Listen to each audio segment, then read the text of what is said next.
सुनेत्रा पवार यांच्यावर काँग्रेसने केलेल्या टीकेला माजी मंत्री धनंजय मुंडे यांनी सुद्धा प्रत्युत्तर दिले। धनंजय मुंडे काय म्हणालेत आपण बघूया। सुनेत्रा वहिनी अजित पवार यांच्यावर जी टीका केली, ज्या पद्धतीने त्या पेजवर वक्तव्य केलं,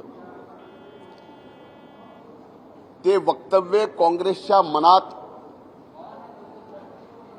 महाराष्ट्राच्या पहिल्या महिला मुख्यमंत्री सुनेत्रा वहिनी झाल्या त्याबाबत किती द्वेष आहे, किती घृणा आहे, हे त्या वक्तव्यातून या ठिकाणी स्पष्ट होतं।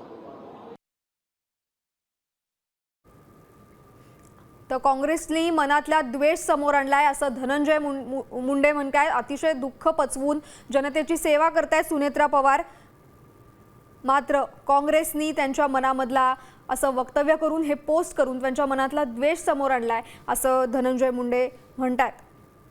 या कालच्या पत्रकार परिषदेतल्या व्हिडिओ नंतर आता वाद उफाळून आलेला आहे काँग्रेस आणि राष्ट्रवादीमध्ये।